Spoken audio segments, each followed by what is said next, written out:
Welcome back to MMA on the Island, episode 17 for us. Joe, alongside Aiden here for another episode of MMA on the Island. And we're coming off of a absolutely stacked UFC fight night. UFC went to Texas and had an absolutely banger of a card. This was one where, honestly, when you're looking at fight by fight on the main card, you could argue that this was more stacked than some of the pay-per-views this year. I wouldn't, 100%. You could, I would say it's probably more stacked than, 289? That was when Pena fought Aldana. That card was kind of beat. No, I'm sorry, 288. That was the Oliveira card. I honestly thought this fight card was better than that pay-per-view. When Oliveira fought Dariush. Yeah. There's, like you said, that's just one, but there's, and then this card being as good as it was is indicative that, the UFC needs to get out of the Apex. They need to permanently reside somewhere else. Not permanently, but just the Apex it served its purpose during COVID, and, we are all appreciative of that. But, the UFC has so much more success anywhere outside of the Apex. It's basically the best way I can put it. Yeah, and every time they fight outside the Apex, I feel like we talk about this every single time they have a fight night card in a venue. It's electric. Like mixed martial arts needs to be with fans in attendance. It can't we're past COVID. We need to move on. But I saw something because people were frustrated about this as well because we're not the only MMA fans in the entire world here. And they were saying that Dana does it.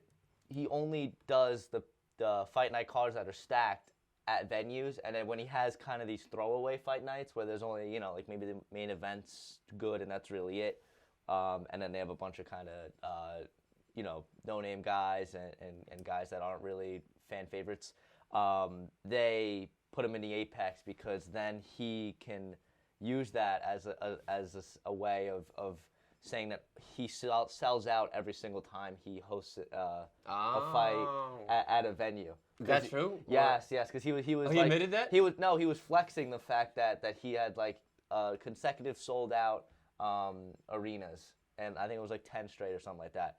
But the obviously the Apex fight nights don't count, so he gets some break leeway in there. So listen. For all everything we say about Dana, I mean, listen, it's kind of smart. It's a good. No, it is smart. And also, you don't have to worry about having those fight nights, at venues and maybe not selling out a crowd if it's kind of a weak card. So, I mean, as a fan, I would love if everything was at a venue, and I think it should be. But as a business, it does make sense. So it does. I'll give him that. I'll give him a little bit of props there for it's smart. It's a smart thing. Is it the right thing to do? No. Is it the smart thing to do business wise? Yes. Yes. It is. So, what are you gonna do? But let's get into the fights themselves because they delivered. Absolutely. And honorable mention to my boy Clay Guida. And we're not going to break down his fight, but he fought valiantly. Relentless, man. Yeah, yes. 11 takedowns. It was 11 takedown attempted. Okay. 11 takedown attempted. Yeah. Very important last word there. And I think that was his 38th fight in the UFC. The only guys I could think of that have had more fights is I think I saw the graphic. It was Jim Miller who's still pushing it, and Andre Arlovsky. Oh no, these are Andre Arlovsky, Jim Miller. I think that might have been it. So I think Guida's I might be missing somebody, but he's either third or fourth of most fights in the UFC of all time. So he's still 41 years old, and I think he's 40 years old now, man. So he's hats off to him. And you know what? At this stage in his career, he does not necessarily fixated on if he wins. I mean, of course you don't want to go into a fight and lose, but he's just out there, man. He's having fun. He's doing what he loves. Even if he has, jello for a brain at this point, man, he's still out there kicking it. And honestly, man, like you said, he fought valiantly. He unanimously, lost 2 rounds to 1 against Silva. But in that fight, man, Silva, he had more impactful shots, sure. But, it was, I think, kind of obvious at points where Silva was tired. And, Guida was there was some shots he got hit with. I was like, oof, 90% of people, they're out. But the guy, he just didn't stop, man. And you can't teach grit, right? So hats off to Guida, man, for just pushing the pace. And I don't think he retired, so maybe he wants to go 1 or 2 more times. Who knows? But seriously, hats off to him. Yeah, absolutely. And pulling up the list of most bouts, UFC history. Jim Miller sits at first with 42, right behind Andre Arlovski at 40, and the one name you forgot was Cowboy Cerrone with 38, and then Clay Guida with 36. 36, okay. So that's it's a lot of fights. That is a lot of time in the octagon. But like Ada said, you can't teach heart, and Clay Guida got plenty of that, and he's still fighting competitive fights. You know, it wasn't a fight that he was winning, but he was very competitive in that, and I know he faked a retirement a few fights ago, which pissed Dana off. I think it was his last bout. Yeah, it was his last bout. But, you know, he didn't pull any stunts this time, so we should be expecting Clay Guida back in there. And I just enjoy watching Clay Guida fight just because, like, it's not the most technical, it's not the most pretty, but he fights, you know, like, just, it's like that, he got that dog in him. He does. That's the best I can say. He got that dog in him. He fights like he's just nonstop movement, nonstop pressure, his head's always moving. Like, it's just, he fights exciting, and I think that, you know, Clay Guida, he's a UFC legend, and he's not somebody who I think is deserving of a Hall of Fame nod by any means.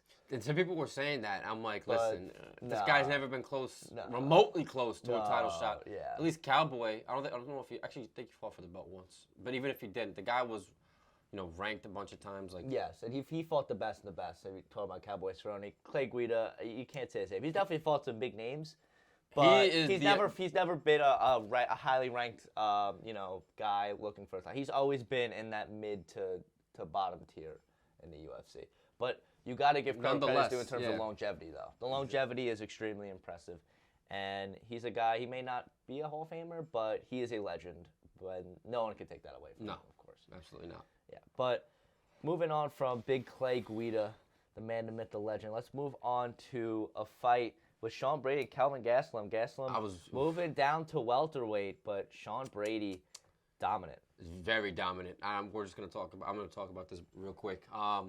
You know, the odds going into this fight was, you know, I think Gastelum, he was a plus 120. Brady was a minus 100 or something like that. So it was a lot of people. It was like, you know, 55-45. It was almost a coin flip. Yeah. You know, and watching this fight, man, before it, I was like, Gastelum's making the cut. He looked decent against Chris Curtis. You know, he obviously had a layoff prior to that.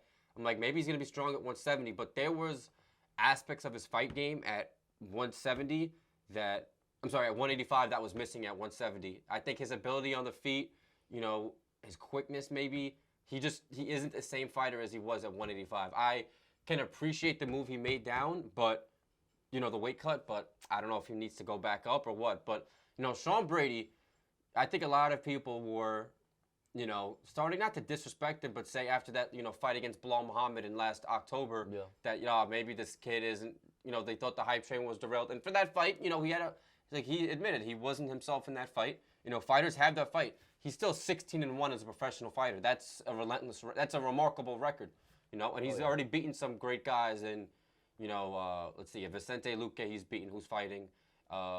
Michael Chiesa, who was good at one point. Like, there's guys, and I can't name them all, that he's beaten that, you know, have made their mark in this organization.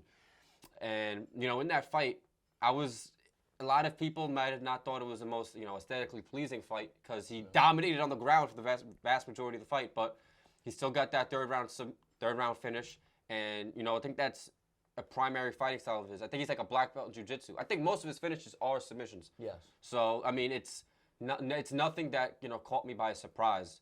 And, yeah, Brady being ranked at number 9, he made his call-out to Ian Gary. I absolutely love that call-out assuming that he takes care of business, because why would Brady take that fight if Gary comes off a loss to Luque? It just wouldn't make sense. But if Gary takes care of business, and I looked at my hand like I had a watch on, and what, you know, freaking 12 days, I like that fight because Gary, you know, the 10th ranked guy, the 9th ranked guy, and Brady will by far be Gary's toughest test. And, you know, I know Gary has this little plan to the title, so I think he's like 5 away. You know, going through Sean Brady is going to be an easy task. So if you I'm almost rooting for Ian Gary, but I like Vicente Luque. So actually, I'm not rooting for Ian Gary. I take that back. But if he can get it done, man, I love that fight for him. Yeah, absolutely. And Sean Brady, I mean, I agree with Aiden in terms of Kelvin Gastelum, because Gastelum, prior to that, in his time at middleweight, I thought was a lot better in terms of the grappling department. Because coming into the fight, Sean Brady, obviously that was going to be his game plan. He wanted to go in, he wanted to grapple. and find a way to either ground and pound or get that submission, which he ended up getting in the third round with that head and arm choke. But I was honestly, I don't know if I was more impressed with Sean Brady's grappling ability and just the fact that he completely stifled Gastelum, and Gastelum really had no answer for it, or the fact that maybe Gastelum kind of, making that cut at welterweight, just not himself. But I give more credit to Brady. I think just Brady, he took that long layoff, and he came back with a vengeance. And I think this was a statement win for him, and he really solidified himself as one of those guys at welterweight where he'd be like, don't forget about me. You want to talk about guys like Ian Gary that he called out, and a few other those guys at welterweight and exciting prospects there, but don't forget about Sean Brady. And he made a statement, on Saturday night by absolutely dominating a former title challenger. But let's go to the bantamweight division. And I'm not going to lie, out of all the fights on this card, this, for me, was my most anticipated. And Rob Font versus Davison Figueiredo. Because Davison Figueiredo is a guy that I feel like a lot of MMA fans, and maybe not after this, maybe after this fight kind of, reminded them of who he is. But I feel like flew under the radar a little bit, making his debut at bantamweight. I feel like a lot of people were kind of like, just forgot about him.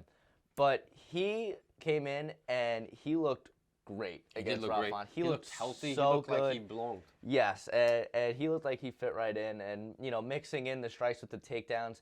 I'm a big fan of Davison Figueiredo, and I think he put the bantamweight division on notice.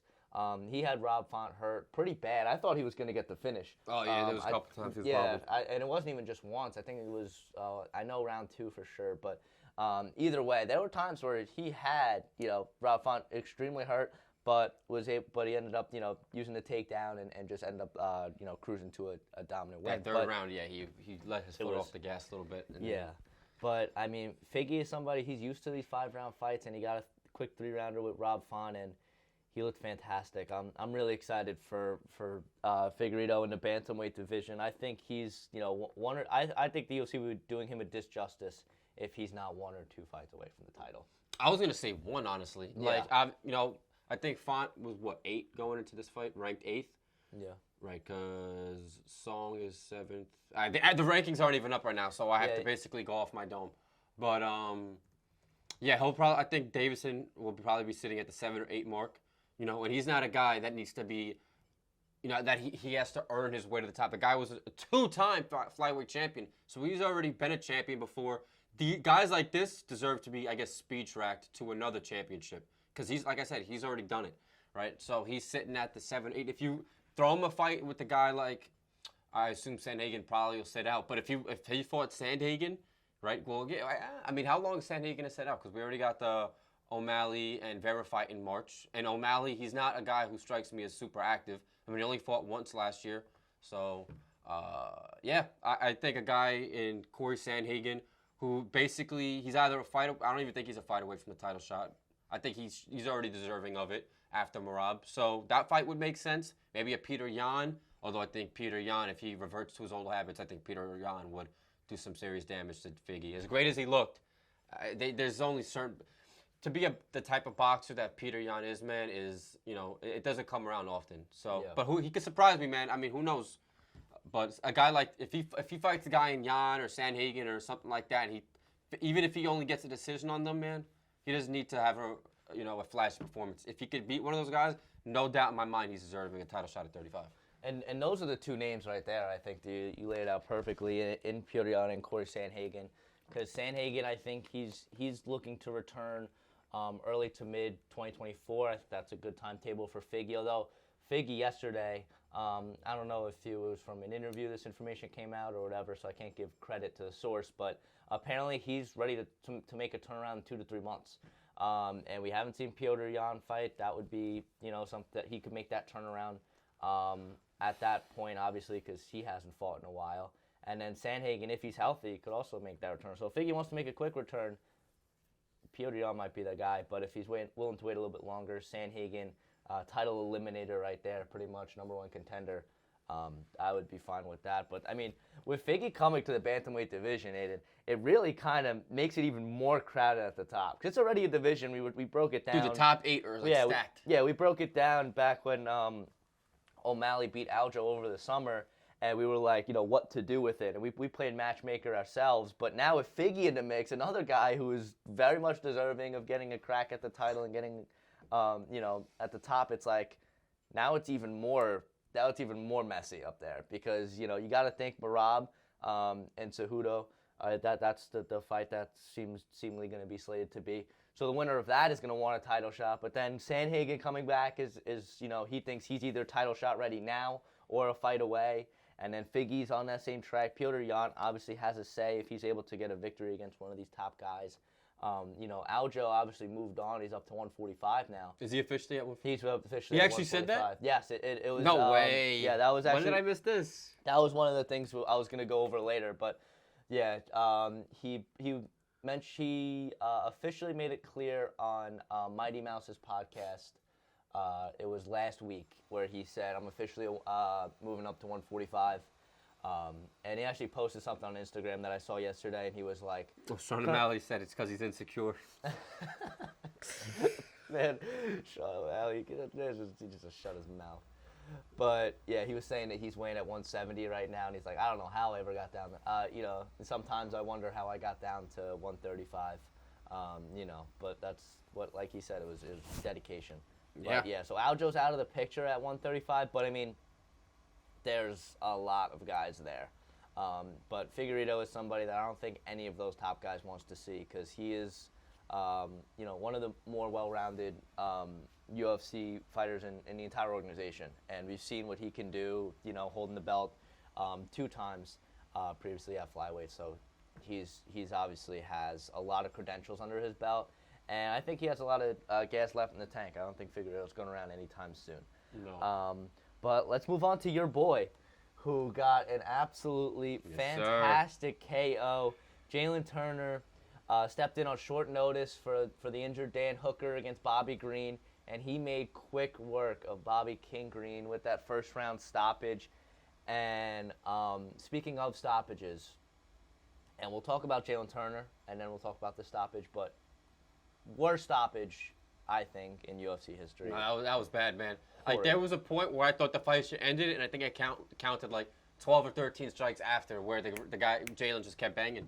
And, you feel bad because I know Jalen, like he said, he's a really chill dude. Like, he doesn't sound like a guy who just wants to inflict a lot of pain on somebody. That's just his profession. No. So he takes it as, like, he's not a sadistic person. He wants to, he wants to finish the fight, of course. Like, he's a fighter, but he doesn't want to ruin anybody's life. He even said that, he saw Dan Hooker when they had a great fight. That was back in the summer, and he saw Hooker in the hospital, and he just felt really bad because he said he took years off that guy's life.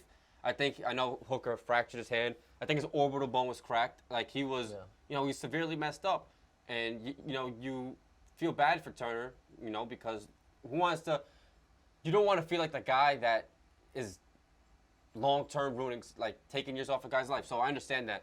And I know, doing that ground and pound, that significant ground and pound was probably, tough for him. But he said he's not going to stop until the ref pulls him off. And you have to understand that and respect that. Because it's either him or Bobby Green or whoever he fights. And Jalen Turner, man, he was already on a 2-fight losing skid. A lot of people thought this was a must-win fight for him. I kind of thought it was too. But you look at the 2 fights he just had. One I pointed out, Dan Hooker. The other one, Mateusz Gamrot, I can't stand him. The guy's calling out title shots and Oliveira, this, that, and the third.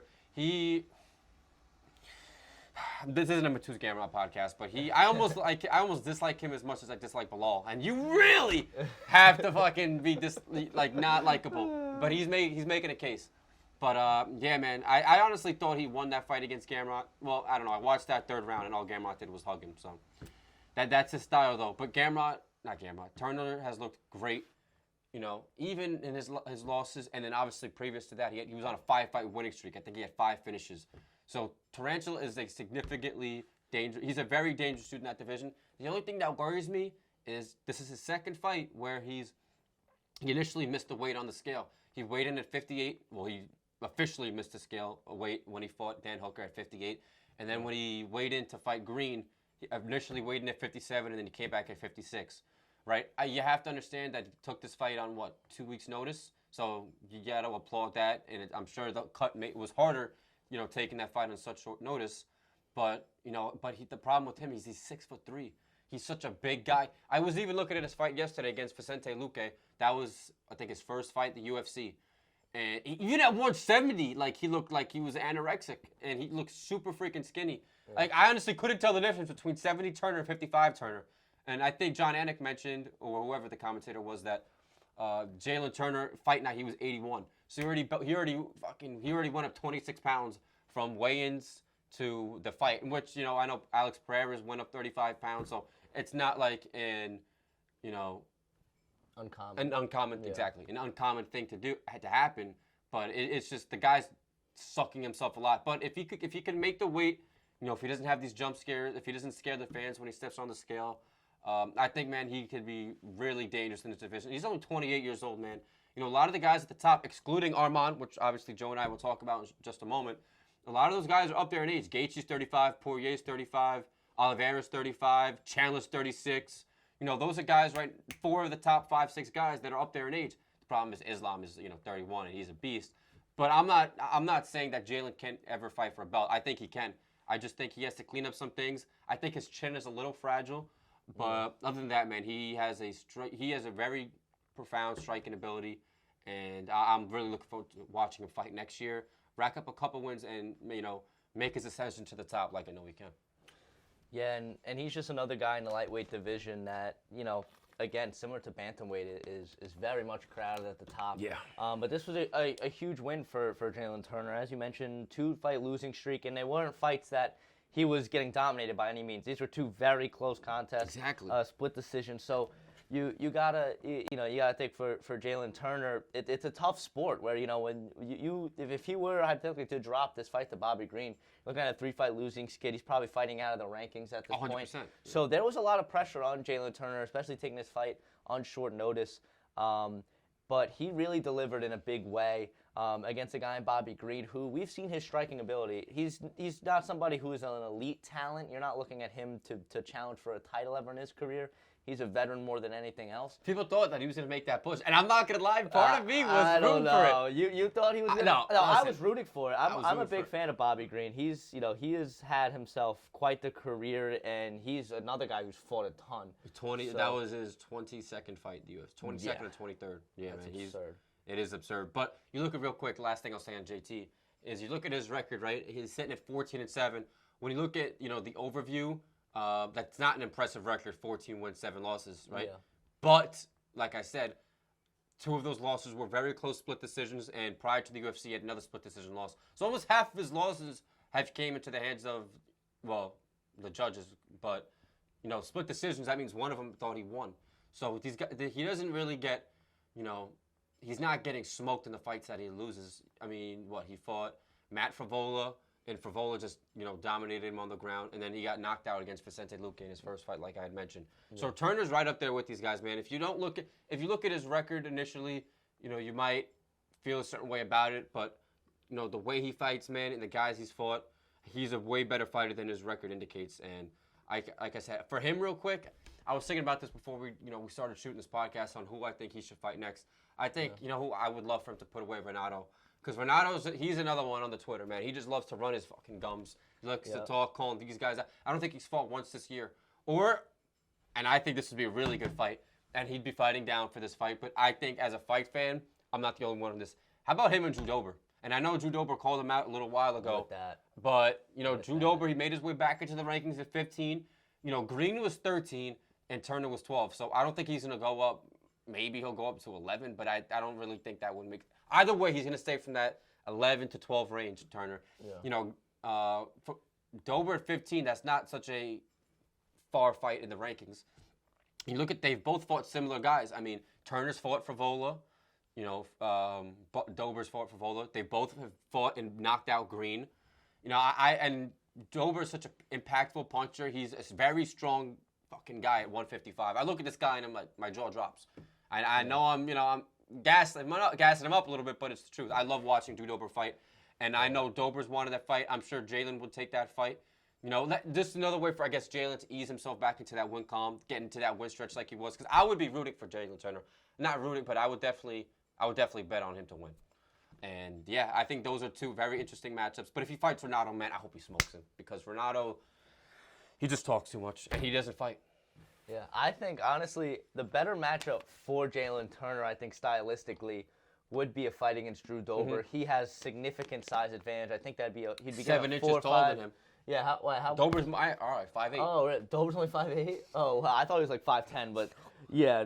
So so that reach and length advantage, I don't think Dober would really be able to touch him, because Dober. But if he does, I think that's the thing I was mentioning with Jalen. If he does touch him, yeah. Jalen does not have a strong chin, and I think that's a part of the weight cut. Dober has heavy hands and a strong chin. Hands, You exclude that Frivola fight where he was still going out on the shield on the mat, but he got knocked pretty bad. But that was his first time he's ever been knocked down in the UFC. So I would love that fight, but 7 inches in reach, man, it's a lot. So we'll see. If that fight happens, man, I'd watch it, probably multiple times. Yeah, honestly, it's something where that fight, I feel like for Jalen Turner, I would love to see if the UFC kind of gave him more of like a spotlight in his next fight. Give him a co-main event of a fight night or something like that. This was a co-main event. Yes. Oh, like give him another co-main event? Yes, my bad. I'm like. Yes, give him that spotlight. Because obviously he delivered within that co-main spot on short notice. And I like the Drew Dober, I like the Renato Moicano fight, because Moicano called him out, and Turner kind of pushed away. He's like, shut up. Oh, did he? Yeah, I think he did at the in the post-fight press conference. Renato tweeted something, and a journalist made it known to Turner, and Turner was like, shut up. But I think honestly for Turner, I think he's deserving of even fighting a little bit higher in the rankings. I like for the UFC to kind of give pay off a guy who comes in on short notice and whether they get the job done or not. And in this case, he got the job done in spectacular fashion. So why not give Jalen Turner a little bit of a boost, a little bit of a push, higher in the rankings? I mean, the rankings are down right now. I don't know why. I think they're probably modifying it right now. They're probably changing it maybe, because they come out on Tuesday morning. Yeah, they knew that, or some whoever's job it was, they probably messed up, forgot to click submit, or something like that. But there's some guys at the top. A guy like Rafael Fiziev maybe that he could fight. I don't know if that might be a little bit of a that might be a little bit of a jump, but not really 5-6 spots. It's happened before. Yeah, but I think that Turner is somebody who has a very bright future. Yes. But that weight concern definitely is something that he's going to have to sort out. But let's go to the main event, and it was what turned out to be the coming out party for Arman Shazurkian. It's all right. Arman got quite the name, let me tell you. But he is quite the fighter as well. And he made quick work of Beneil Dariush. And, I mean, what more can you say about Shazurkian, man? He's somebody that is going to be a problem at lightweight. He already fought Islam, the champion, and that was a fight of the night at the time 4 years ago, and it was close. So if you're looking at Arman's future, man, at the lightweight division, it is bright. It is bright. I don't think anybody wants to see that man right now. They do that a lot in the promotions where they're like, oh, this guy is somebody that, everybody's ducking this guy. But I think there's some truth to that when you're looking at Arman Shazurkian, because I don't think any of those guys in the top five of lightweight, because lightweight's one of those divisions where it is stacked. But a lot of the guys at the top are kind of aging a little bit. You gotta look at Oliveira, who has over 30 fights in the UFC. Gagey, Poirier, another guy with almost 30 fights. Gage's a guy who's taken just a lot of damage in his career. He doesn't have the volume of fights like these top guys. Chandler's old. Dariush obviously is kind of getting up there in age and has over 20 fights as well. So it's kind of a division that's aging a little bit. That's the and they don't want to take you don't want to take a risk against a guy like Arman Shazurkian. That's the difference between, I feel like, 55 and 35. Is on paper they're both stacked, but the guys are a little younger at 35. Which shows that division is going to be stacked for a longer period of time. 55 is going to be all, messed up in a couple of years to come. But Yeah, man. Arman, people think he's already deserving of a title shot. I don't know. But I think Gaethje should probably get that fight with Islam. But, people are like, oh, this is already is Gaethje's third shot at the belt. But look, the last 2 fights, man, I mean, he put a halt to Fiziev, and, he knocked out Poirier. Those are 2 really impressive fights, and I think Arman, if he doesn't get the shot with Islam right away, then I think he should fight for an interim belt. And let's just say, because I know I sometimes like to get a little hypothetical. You guys are going to have to forgive me. But hypothetically, if Colby beats Leon in a couple weeks, right, he's already called out Islam. Islam's not going to – why the fuck would Islam refuse a shot at 170? I don't think it's warranted because his only defenses – he has 2 defenses. Both of them have been against Volkanovski, Hall of Famer, no doubt. The guy fights at 45. So it takes away a little bit when that's not even a guy who fights in that, weight class primarily or ever really. I mean, I know he's fought at 70, but this was when he was just starting out. His entire UFC tenure up until this year has been at 45. So I think he needs to have a defense at 55, before he can, I guess, go for double champ status. But if for some reason he does, right, I think Oliveira versus, what I really think should happen is Oliveira versus Dariush in the interim belt, or the guaranteed #1 contender. And the winner of that obviously fights Islam after Gaethje fights Islam. I think Gaethje should get it first, in my opinion. Maybe the first quarter of next year, maybe that April, because we already know the first 3 months of 24 have already been booked. But who's to say that there can't be another pay-per-view, obviously, in one of those months for a title shot. But that first quarter, give it to Gaethje. And, presuming Gaethje loses, Islam should then fight, I think, either if he fights at 70, fine. But the winner of Dariush and Arman. And I would probably favor Arman in that fight between Oliveira. I would as well. You would too? Yeah. But I think it's, for lightweight, when you're saying who's next, it's, it has to be Charles, right? I mean. For Arman? For the belt. I mean, I don't know how Charles gets hurt and then gets stripped of his. I know. His title opportunity. That's the one thing where I think Gaethje is more deserving than Oliveira. But if you're gonna give Oliveira the belt, a title shot, you can't just completely strip. And then he gets hurt, and and I know some people were saying he should have fought with the just get it stitched up and fight, but. When you have a title opportunity at Oliveira's age, with all the fights Oliveira's had under his belt, you don't want to go in there against a guy like Islam who dominated you in the first bout, with any sort of compromise in any way. I just don't see that fight going. And Oliveira was phenomenal. I agree. I don't see it going. I think Arman actually poses a serious threat, and there was a strong point that Arman made is when he fought Islam, the kid was 22 at that point. He was 22 years old. That's fucking super young in the fight game. Now he's 27. Yeah. He's the same age currently as he was when he fought Islam.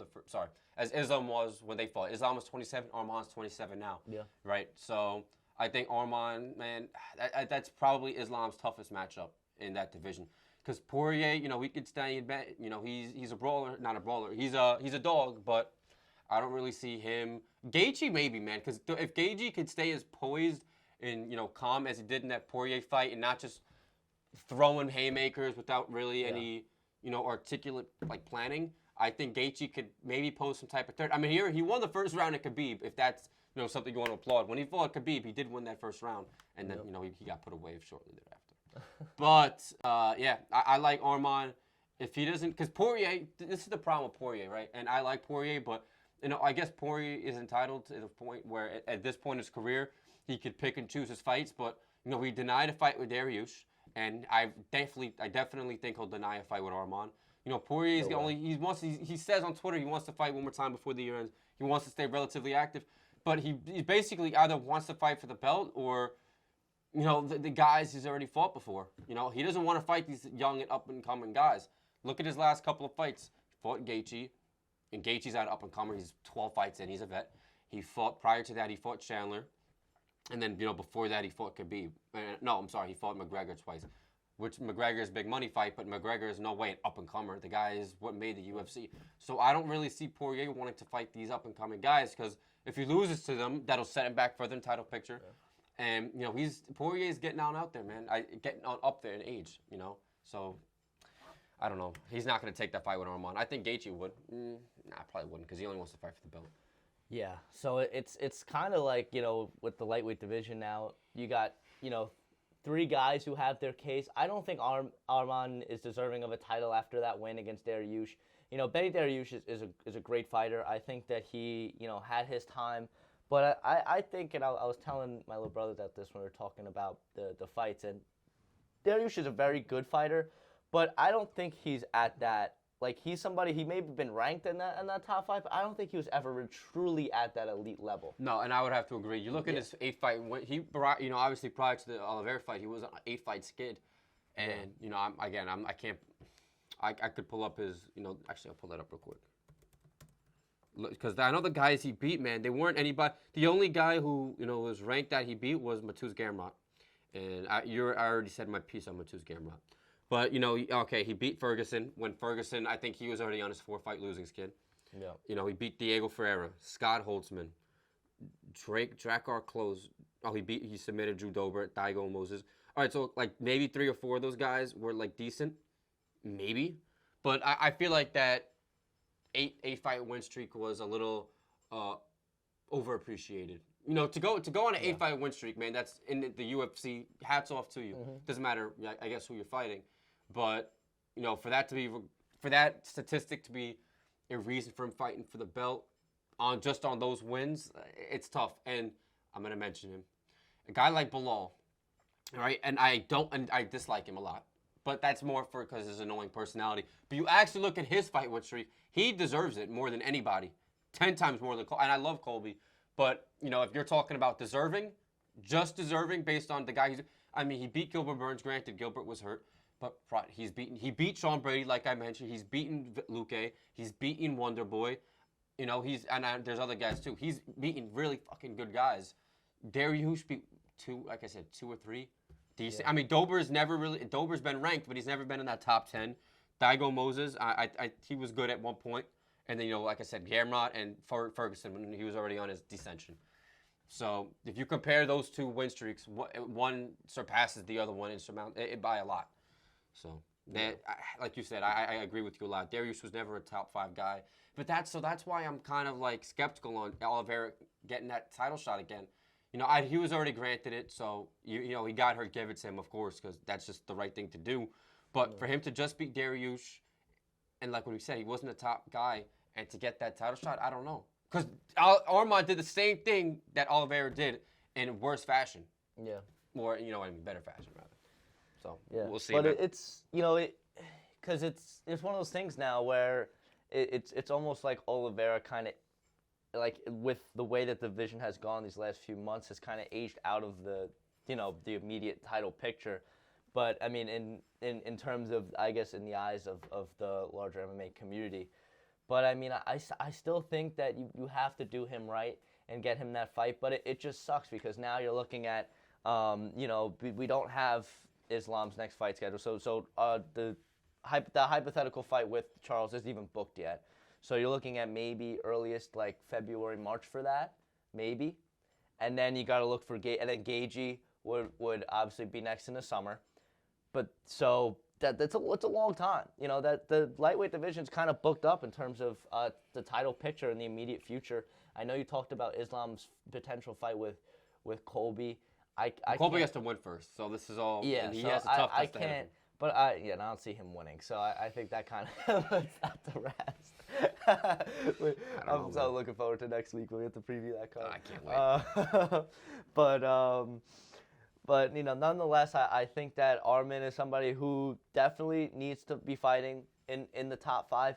And I think Poirier's the guy. I think Poirier needs to get off the couch. He needs to realize that, listen, my only fights have been against veterans, the likes of Oliveira for the title, Michael Chandler, Gaethje, and Conor. These are all veterans of the game. You at this point, when you're in that top 4-3 slot, you gotta fight these guys. You can't sit out picking and choosing your fights. I know Poirier's a big name. He's a big draw. But a fight with him and Arman, I think if you're Dustin and you really truly still care about the title, that's the fight for you, because this is a guy that people are already saying deserves a title shot. So if you win that fight, then you vault yourself right back up there. Then you have an argument for yourself. Even though it's only one win, we saw how Charles was able to get a win against somebody who people thought was deserving of a title shot in Beneil Dariush, and then he got his title shot. And those guys, I think Charles is a little bit of a bigger name, a little bit more popular at this point, but it's close. Then who? Poirier. But it's close. I wouldn't say it's as close as you give it credit for. I wouldn't say it's a landslide, but I would definitely say Oliveira is a lot more liked than Poirier. I don't really think there's a fan who dislikes Oliveira. Oh, absolutely, absolutely. So that's what I'm saying. I think Oliveira has a little bit more fanfare, but I think that at the same time, Poirier is still a very big name, and I think that if he takes that fight with Arman and is able to get the victory, that would put him right back in the title picture. So I think that's the logical fight for both those gentlemen next. And if it did happen, that would be an absolute banger of a fight. Make that headline of fight night and put that 100%. In an arena. If that's in the Apex, that's a disgrace. But Dana's wiser than that. He's not going to do that. Yeah, but that's the fight that I would like to see next for Arman, and I think it makes sense. And I'm favoring Arman against Poirier. I am too. But I mean, we've seen the Diamond come out and pull off some upsets. So. But again, though, we'll talk real quick before we move on to the next thing. Yeah. Over the last 3 years, he hasn't fought anybody young. No. 3-4 years. I mean, you know what? Because I can't just be going off of my dome. I actually have to spit out facts real quick. Look at his fights real quick. Good thing for Google. Yeah, you look at the guys he fought. Gaethje, Chandler, Oliveira. So his last 5 fights have been against seasoned guys. Mm-hmm. Prior to Dan Hooker, who's up there. Khabib, Holloway, Alvarez, Gaethje, Pettis. He hasn't fought any. I mean, he's fought in legends. Don't get me wrong, but he hasn't fought any young up and comers in fucking 7 years, 8 years. Yeah. This is his time for him to do that. Gaethje did his. He said his piece. He did that when he lost to when he lost to Oliveira. Yeah. He was like, you know what, I deserve to be fighting down in the rankings, and he did. And he put on a great fight against Fiziev. Yep. And then, he obviously knocked up. Like, he did what he had to do. Now it's time for Poirier to step up. And do the same thing. The same thing. It's blatantly obvious. Gaethje already set the precedent, set the example of what needs to get done. And I mean, listen, and he would be doing all of us fight fans a service, because that would be a war between him and Arman. And I'd be like, I don't think that fight goes the distance either. No. Sure. But let's move on to some of the headlines here across mixed martial arts. We already talked Aljo, moving up from 145 on the Mighty podcast. That's Mighty Mouse's, Demetrius Johnson's podcast. Shout out to DJ. Love that man. But we'll briefly touch on some PFL. A few weeks prior, PFL championship happened. It was a Friday night. Kayla Harrison made her return. She dominated, cruised to a victory, and she teased a matchup with Cyborg. That's probably the biggest fight that the PFL can put on, not involving Francis Ngannou at this point. So I think that would make for an interesting matchup, although Cyborg kind of in the back end of her career, to say the least. But still 2 very notable women in mixed martial arts. I think probably...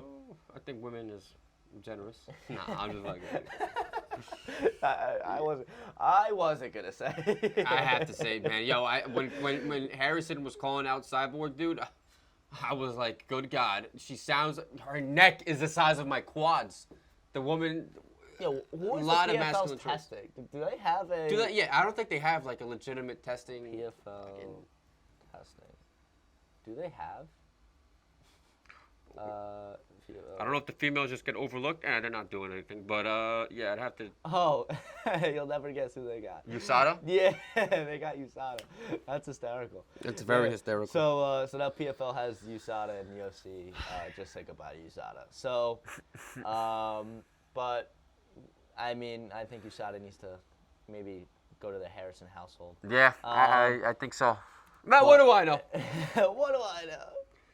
Shout out to Derek Brunson. Yes, Derek Brunson did get the W in his debut in PFL against Ray Cooper III.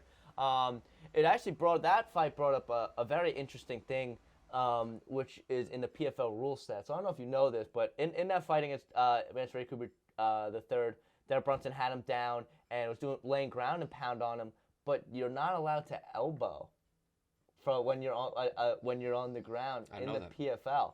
which is such a weird rule. And Brunson was talking about it. He's like, I think I definitely would have found the finish if I was able to mix in the elbows because, when you're on the ground, elbows a strike to go to.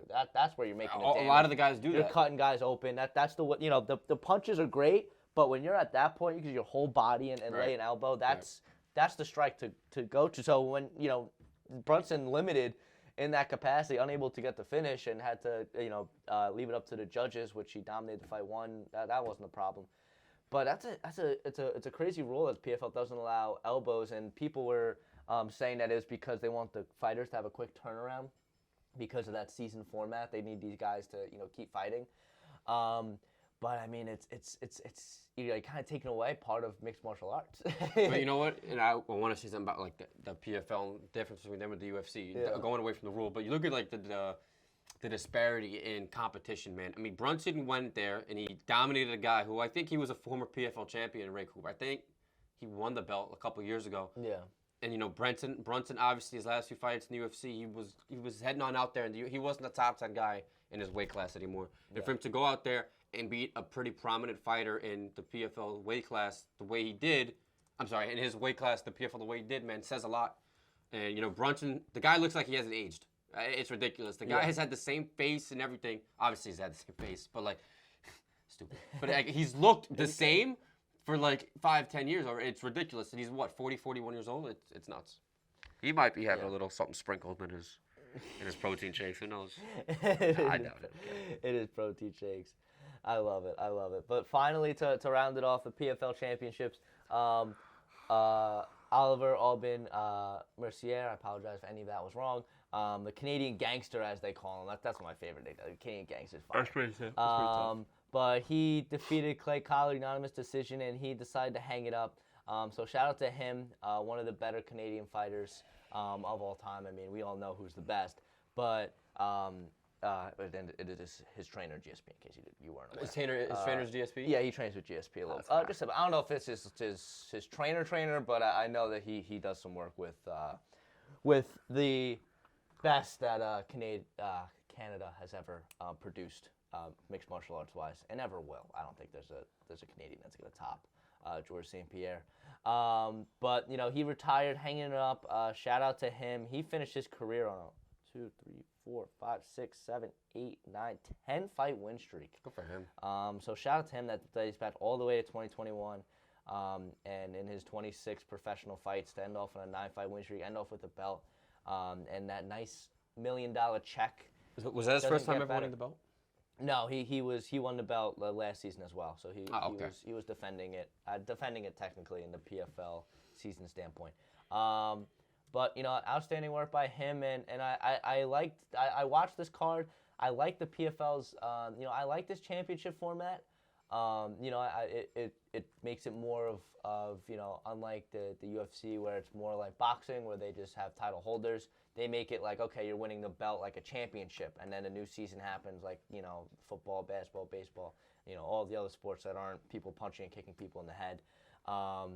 And you're a champion and move on. So I like the format. I think the format has some viability for the future. I think it's going to be messy when you start bringing the Bellator fighters in. But we'll see. Maybe you'll have to do it in like a 2-year span or something like that. I wouldn't be opposed to that at all. For the PFL, give these fighters more time. I just realized and add back elbows, or just add elbows. It's mixed martial arts. I want to see every form of mixed martial arts. There's no strike outside of those that are obviously illegal, strikes to the back of the head, 12-6 elbows. You guys know what are illegal strikes, and the reasoning for that. But for just regular elbows to be banned, I think that's a little ridiculous. Let's get those back in there. I agree. I was looking at Oliver's, the trajectory of his fights. Yeah. He had 12 fights in the UFC prior to the PFL. I just realized that. Yeah. He's fought guys in Gilbert, He fought Arman Sadurkian and Gilbert Burns back to back. The December of 2018 he fought Gilbert, and then 2019 he fought Arman and lost the decision. But he also has wins against Drew Dober. He submitted Drew Dober back in 2016. He lost to a guy like Diego Ferreira. Yeah, so he had his run in the UFC as well. Is he somebody? Because I see that he had a title fight. Yeah, I think he might have been. But that was his first fight in the UFC. I don't know if I that think was he might have been a Ultimate Fighter. Yes, that has yeah. to make sense. There's no way his first fight. Yeah, I think he was an Ultimate Fighter veteran as well. So he's he's had quite the career.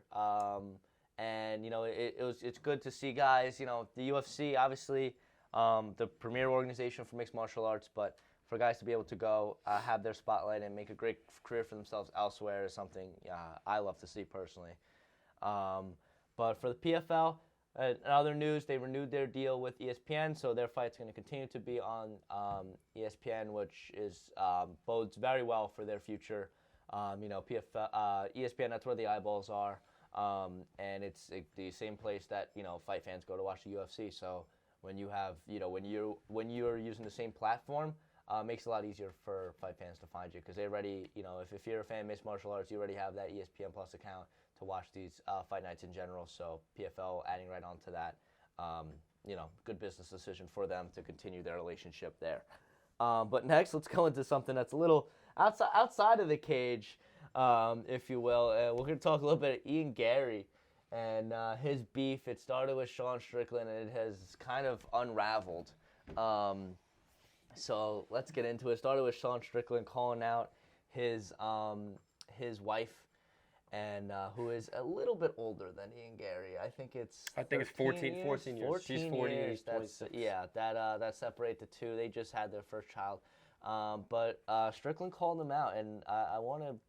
I don't know if he was calling Gary out. I mean, it was definitely a backhanded remark, but I think it was more so calling out his wife. Yeah. And he was like, "Yo, Gary, I'm looking out for you, bro." But he was still bashing his wife. So I mean, you can't allow another man to bash your wife. You're gonna have to, say something about that. But Ian Gary, man, was a guy, and I don't know if this is part of his plan to be like the villain McGregor was. I don't know. I mean, it's not even on the same scale. But a lot of people loved Gary like before this whole thing. Before the whole Neil Magny fight, and he took that.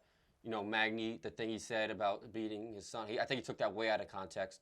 And, I guess he tried to fabricate that into creating a beef that didn't need to be in place. But, because, Neil Magny, he doesn't really start fights. He doesn't start beef with people. That's never been part of his fight game. Prior to that, man, a lot of people looked at Gary's like, yo, this is a really tough kid, up-and-comer, another Irishman. They looked at McGregor in that he was compared to McGregor in that regard, right? As being a up-and-comer and taking out his competition, making his way up in the rankings, as far as that goes. But, for as of recently, a lot of people have, I guess, veered away from liking Gary as much. And, Strickland brought up a good point, though. You can't deny the facts. And I know his wife, Layla, is going to say this, that, and the third about, Strickland is making up these stories. Yeah. But she did publish a book on how to be a wag, which, for those who don't know, basically how to, I guess, infiltrate the mind of young athletes and get with them and take their money, essentially. That's essentially, I don't know if that's the fucking verbatim definition, but I'm pretty sure it's... Yeah. Is that... Oh, I thought you were looking. No, it's all good. am. But I know it's basically how to get with a young athlete and, get into that money. So and that's exactly what happened. I mean, like I said, Gary was a newborn baby when she was a freshman in high school. If you want to put that in, if you want to, I guess, put that into perspective. Yeah. So Strickland probably shouldn't have said that because that was, I feel like, kind of out of the blue. But he's not wrong, though. He's not wrong at all. No, he's not. So what he was what Strickland was alluding to, for those of you who don't know, because in his tweets he's called Ian Gary's wife a sexual predator, and she sought out young athletes to seduce because she's getting old, still wants to be famous. Nobody of fame wanted you, so preyed on as a kid. So that was Strickland's words. And where he was getting a basis of that was a book and podcast that his wife released, How to Be a Wag, which is a wife and girlfriend of a famous athlete. And so this was something that it seems like, and there has been a lot of images that have circulated afterwards of Ian Gary's all the memes and stuff. Wife, posing with a bunch of these different athletes. So Layla likely got around before seeing Mr. Gary. But nonetheless, it makes for a very interesting beef. And I think one thing one of the more concerning things for me, and the thing that made me really turned off to the whole situation was outside of the Strickland and Gary beef, which I thought was entertaining more than anything else, was the fact that Neil Magny has come out and said that he's now has like actual legal issues because of what was spread by Ian Gary. He's now fighting for custody of his kids and stuff like that. So it's things like that where that is bigger than trolling. It's bigger than the sport. Promotion, as Minena mentioned, a huge part of MMA.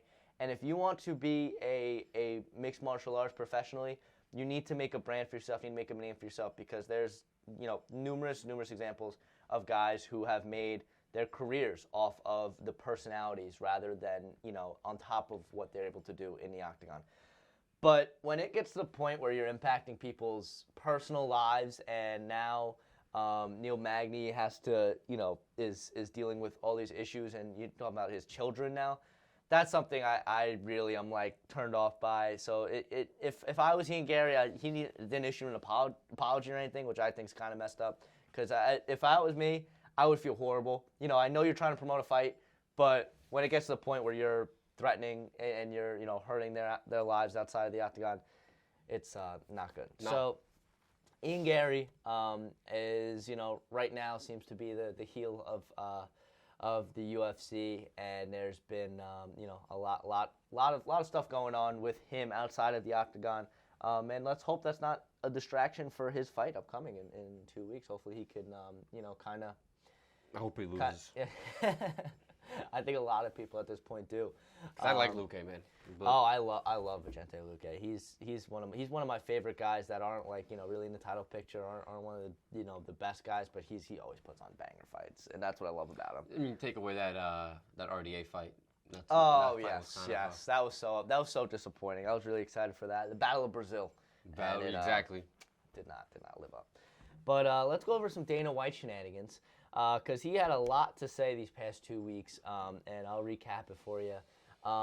First of all, he claimed that the Misfits, that's the celebrity boxing organization, is fabricating their numbers. They said they did, over 1 million in pay-per-views or 500K, something like some pretty big number. For a second. And I definitely agree. I will agree with Dana there. So good Dana point. They're definitely. I think most people would agree that they're definitely fabricating numbers. Because I don't know a single person who watched that fight and did not just illegally stream it. Let's be honest, who the heck is paying pay-per-view prices to watch? To watch what, Bryce Hall fight, whoever? Yeah, Logan or Jake. I mean, who cares about those guys? Let's be honest. They're late to claim or whatever. However the saying goes, man. I don't understand how those guys are so glamorized. But whatever. We're not here to talk about the Pauls and the Danises and all that. But the fact that people, just watch. Listen, you like who you like, but there's nothing intriguing about those guys to me, in my opinion. No. And they're definitely not intriguing fighters. I mean, Jake's different than his brother. I'll separate those two, because Jake knows how to pick and choose his fights. And he's fought, older guys. They might be considered MMA legends, but these are guys who are 40 plus. Yeah. If you're 40 years old, I think Tyron was one of his younger fights. Yeah. Right. I mean, he fought a guy in Ben Askren. But it's funny. Who had the worst hands and I think people watched it for the meme aspect. But I mean, hey, you're still intriguing people. But he's a little different. Because Jake Paul does a really great job of promoting his fights. I think the biggest thing with those guys is they're really good at the promotion. He's actually fighting soon. I just realized. Kind of thing. Jake Paul, yeah. He's fighting. He's fighting an actual boxer, supposedly. I know, but a guy who wasn't fought in 3 years. Yeah. There had to be. Come on. Of course, of course. He's gonna tell. I said what he is gonna tell you. He's gonna tell. Oh yeah, this is an actual boxer. But then when you dig a little bit deeper, this guy hasn't fought in a while. Of course. Probably coming off a couple losses. But I don't care enough to look too much into it. But I think they do a good job of the promotions. But Dana absolutely right on the fact that they're fabricating the numbers. No way are they getting that many pay-per-view sales. Although I low-key think that the UFC does a little bit too. But PFL and Bellator merger. When he was asked about it, he said one shitty organization buys another. That I think he's just blowing smoke. That's one of those things where I'm like, all right, you're a little salty. Why would he ever promote another organization? Yeah, that's not slap or what's it called? Power slap. Yeah, which is the stupidest thing ever. I think he said something where that the numbers between all these other major sports like basketball, football, all of those numbers. I don't know if this video was made up or not. That they don't even combine to what Power Slap is generating. Did you ever see that video? No. He was interviewed and said something like that. I'm like, there's no way he actually means that. It might have been edited. He is. I hope it was. I mean, either way, he's a little delusional.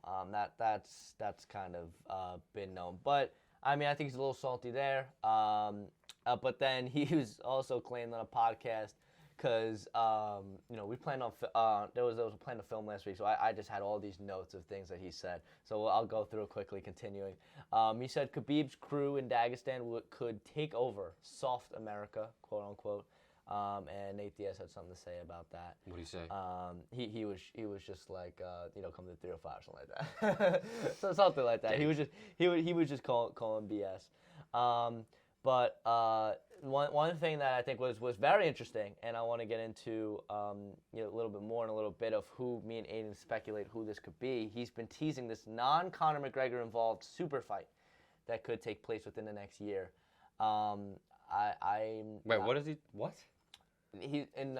So in a press conference 2 weeks ago, he mentioned that they're working on this big fight. And then obviously people were like, all right, is it Conor? Is it going to be UFC 300? He said likely. He said there's a possibility it could be 300. It seems like it's not going to be that soon. For Conor to fight? No, not Conor to fight, but this non-Conor involving super fight. Like, I don't know. There's this big fight that with Michael Chandler or just in general? No. What I'm saying is it's not Conor McGregor. Oh. So people are saying it's a super fight, and then the journalist obviously was like, all right, well, is it Conor? Because obviously every Conor fight's they a super fight. They ain't spilling the beans. Yeah, but he ain't spilling the beans. But we'll get into a little bit later of who we think it could be, because I have I don't even know if I have really any idea, but we'll think about it. And then the last thing that he said was he used John Jones and Michael Chandler as examples of guys who are in a good financial position and don't need to fight. He was answering questions about guys, taking time off, whatever, and he's like, well, and of course, fighter pay, because that's obviously always a big issue with the UFC and has been a big headline. And he was like, well, these guys like Michael Chandler, John Jones, McGregor's willing. Chandler's willing to wait, all this time and take this extended layoff to fight McGregor. Obviously, it's a huge payday. And then guys like John Jones, can take time off and doesn't have to rush back for his heavyweight. Could take the 2 years off to get ready for heavyweight. And he doesn't desperately need the money. Of course, he's one of the, he's had one of the longest and most successful careers in UFC history. Of course. When you're getting paid, $3 million every time you step in there, I don't think you gotta worry about finances for 2 years. No. So just another Dana White BS of him being like, oh yeah, this is a great example, even though you're picking and choosing your battles. Right. But lastly, in terms of the headlines, let's get into some of the UFC's faces its biggest bout. And those were I thought me being. I like that. No, that was good. Biggest bout, the Law. As there were finances in 2011 and 2016 were revealed in a lawsuit because a group of MMA fighters in 2014 came together to file a class action lawsuit against the UFC and Zuffa. This was before the merger, obviously. This was back in 2014. And there was a lot of fighter pays that were released.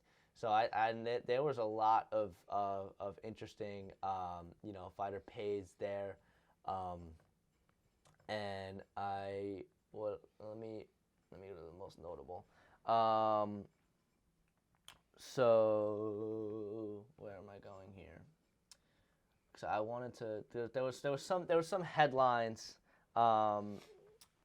that I really thought were very interesting in terms of actual pay. I'm trying to find it. Yes. Okay, so let's go into some of the lowest UFC payouts, first and foremost. Looking back at 2011, fighter got paid $4,000 to fight. $4,000 for his on their third UFC fight. Because how this lawsuit came out, and Bloody Elbow did some fantastic journalistic work here, where the fighter names weren't revealed when this lawsuit and information and fighter pays came out, but there was information about each of the fight of each guy and their pay, so they were able to pretty much figure it out, using context clues. But $4,000 in 2011, and then you're looking to 2016, $10,000 for 5 UFC debuts. So is it 10 to show and 10 to win, or 10 altogether? I think it's 10 altogether. Jesus Christ. That can't be true. 5 to show and 5 to win? That's pathetic. Or I mean, I guess maybe 10 to show, 10 to win, but that's still pathetic. I mean, look at 2011. Yo, the $50,000 bonus has been the same thing since what, the merger? Yeah. Or probably even before this. No, for a long time. And then you're looking at the highest paid guys. So the lowest paid guy made $10K to show. Brock Lesnar made $8 million in 2016. And how many fights did he have in 2016? I think just one. One fight. What, against Kane? Yeah, I think that was it. 8 million then would be what, 12 today? Maybe my inflation math is a little off, but I know 8 back then is probably north of 10 today. I don't think. Yeah. I don't know. It's a lot of freaking money though when you compare that to $10,000. Oh yeah, that's ridiculous. And then also for the median UFC payout in that 2011, 2016, median being the average, $29,000. So a year? $29,000 for a fighter. Like the average fighter made $29,000. So that's showing that you got guys on your payroll making $8 million for a fight, and the median is only $29,000. That just shows how the vast majority of these guys are making absolute peanuts. Absolute peanuts. And for those of you who aren't, mathematically inclined, median isn't the average. It's what's like the most, number that appears the most. I'm pretty sure, right? Yes. Yeah. So that's bad. There's the most. So most fighters made around that range. Majority of that. Yes. Yeah. So if you're fighting twice a year, you're making what, $60,000 a year. I guess that's enough to support yourself. But if you got a family, chances are you're gonna have to have another. You have to have a full-time job, besides the UFC. A lot of these guys fight. They love the sport and stuff like that, but they want to be able to be, liberated. They want to be free. They want fighting to support them, and you can't do that if the median is 29 a year. No. And especially if it's 10. If you're making 10 a year or 10 a fight or whatever it is. Yeah. Or 29. Yeah, that's not it. And that's assuming you lose as well. Exactly. And then the other, so that's the one that came out as well, and I want to talk a little bit more about the payouts when we get to Far From Unanimous.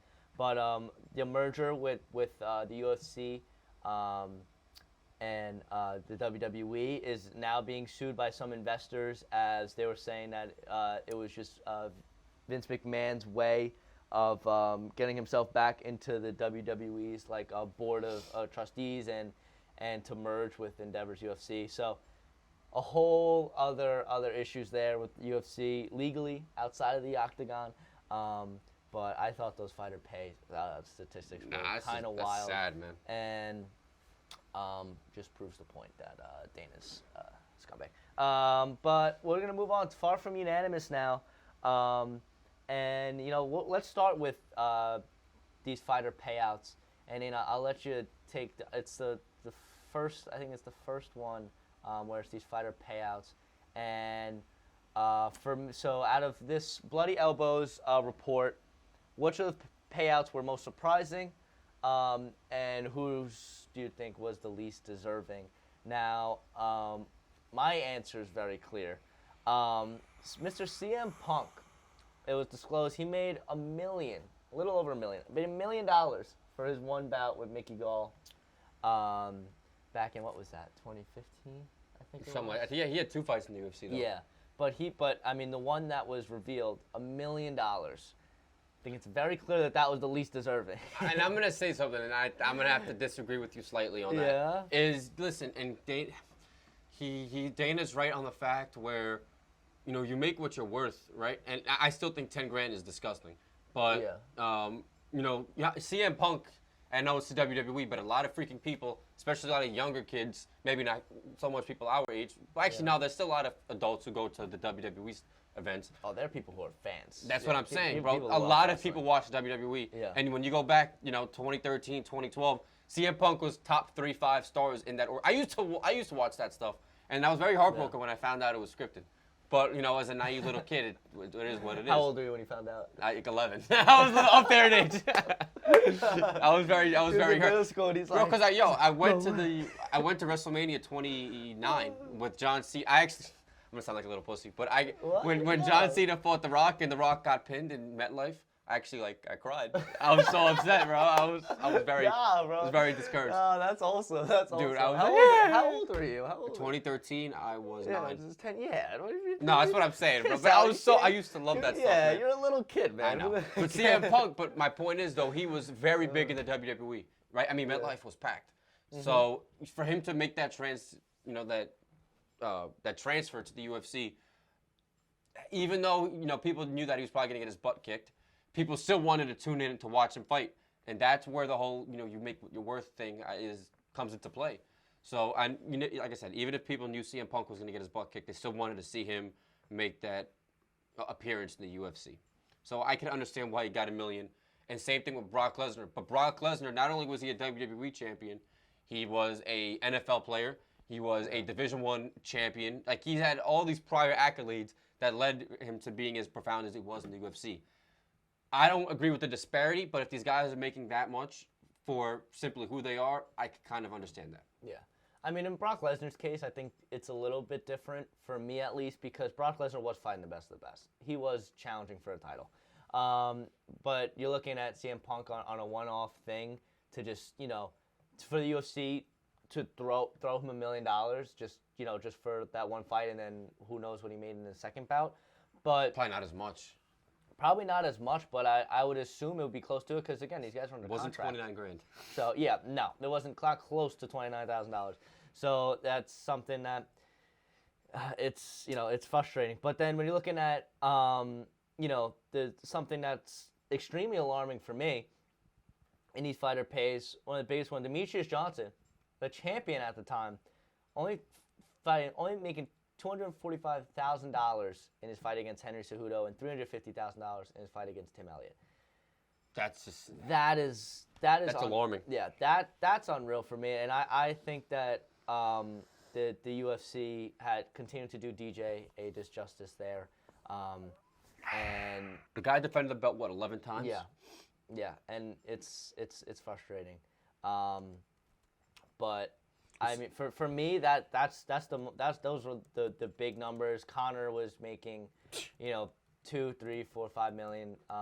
Against Khabib, how much do you think he made? 20, 15? Oh, he definitely cleared. I think double digits, probably 10. I'd say at least. Which is like, because he made, I think it was like 7 for Nate on the second one. So so he's probably close to that. But again, he's somebody that deserves every single penny, because those are some of the most highly watched pay-per-views in UFC history, and I think the history of combat sports in general. So obviously deserving there. But with Bloody Elbow crapping out, that is going to be, unless you have any. No, I'm just saying the thing was real quick. I looked up Demetrius Johnson. So he's had four. He's had I think 4 or 5 fights in one. Yeah. But this came out November last year. So at November last year, I think he only had 1 fight with Marias. Mm-hmm. So this is before, in 3 fights that he had with one, he averaged $790,000 per fight. $790,000 is probably what he made with all of his fights accumulated in the UFC and then some. Because like you said, he made $350 against Cruz, maybe a little less. Maybe maybe 790 is a little bit less, but 1 fight in one is almost equates to 15 or 20 fights he had in the UFC. That's disgusting. Yeah, it's Demetrius Johnson. I love you, bro, and I'm sorry that the UFC hoed you for that long. But obviously he's thriving, and he's somebody who's always happy, positive attitude. Exactly. You'll never catch that man without a smile on his face. And I think that's why they were able to take advantage of him for so long. But happy that he was able to make himself a great career in one and get paid there. Right. But let's move on here. And we talked about that Turner-Bobby Green stoppage and how in my opinion, probably the worst in UFC history. So we don't got to debate that. But let's talk. How should these referees be held accountable? Because, like, I'm gonna be honest, they can't be just getting away scot-free. And for me, my biggest thing is we were talking about this with the judges as well in the judging. But for referees, there needs to be some sort of repercussions for their actions. And they're another individual that I feel should have to answer questions. If the fighters have to answer questions in the post-fight press conference, I think the referees should as well, and so should the judges.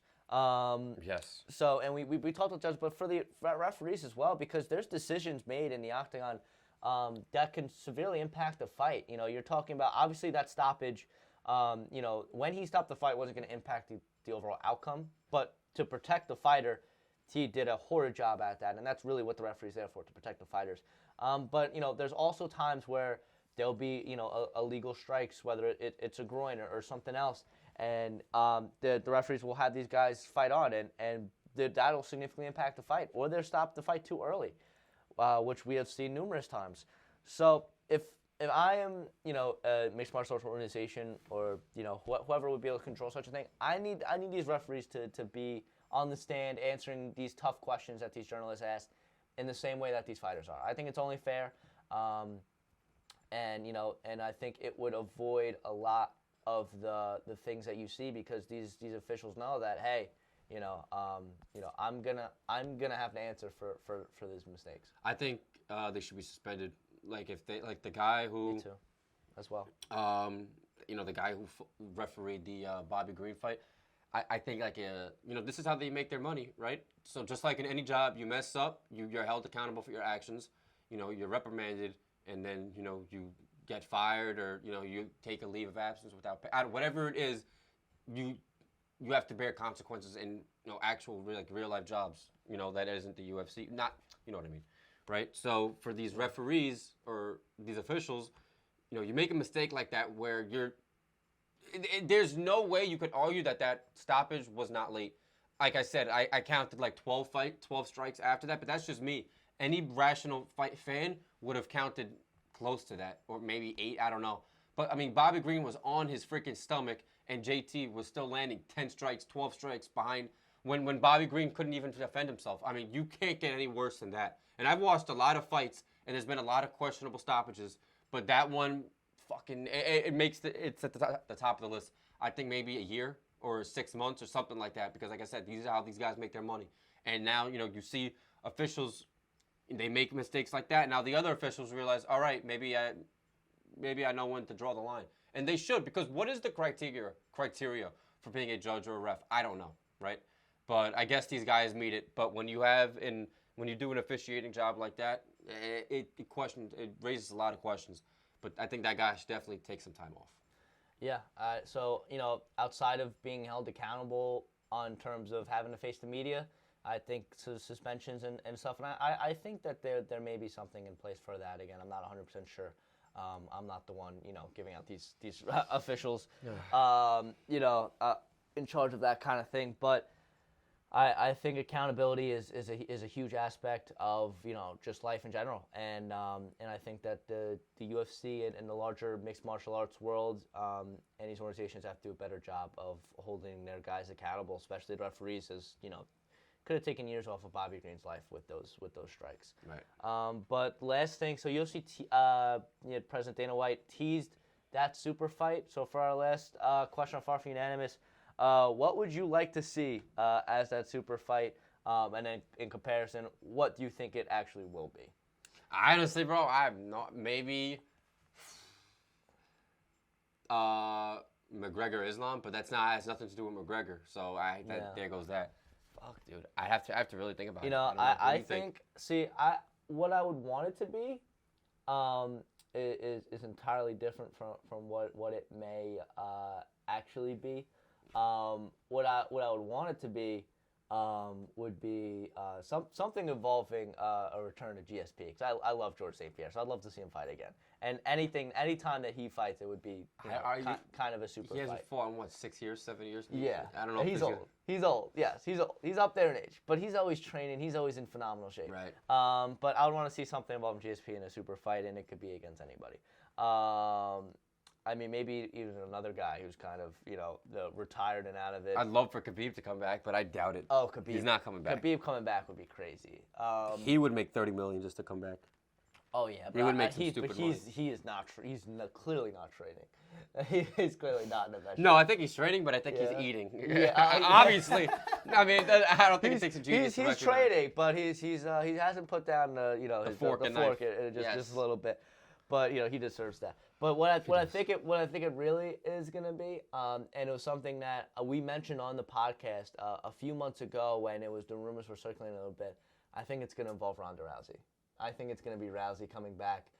It makes sense. And I think because I feel like for MMA, for true MMA fans, I don't think that we really are clamoring to see Ronda Rousey back in the octagon. I think her reign was, an ascension, was an incredible thing for the sport and for, especially in the women's side of it. And at the time, she was, a huge draw. But at this point, the UFC is far moved. It's the UFC has passed by her in terms of her skill set and her abilities. So that's not a fight that I'm really clamoring to see. I've not watched an hour of I think that's the most likely out of anything else. I don't really think a lot of people would. I mean, maybe it would be because she was a star, but I don't really. I mean, of course, you think she'd headline a pay-per-view? She has to, right? Yeah, she would headline a pay-per-view. She wouldn't headline 300. Who would she fight? She wouldn't headline 300. Of course. If But she headlines 300, I'm not watching UFC again. Oh, I think it'd be very easy. I think she'd fight Miesha Tate again. Miesha Tate? Yeah, I feel like she'd have to fight Miesha Tate. Miesha again. Tate They have all that history. Miesha Tate just came back and is, I think, strung together 2 straight wins now. I think it's one. Or just one. Did she lose her first bout last year? Oh no, she did lose to Lauren Murphy last year. Yeah. So I forgot that she lost that fight. For some reason, I thought she won. But is that really anyway, a super fight? I mean, Miesha Tate isn't really in the top. I know. List. So I mean, Nunes did retire. Maybe Pena, but maybe Pena when she returns.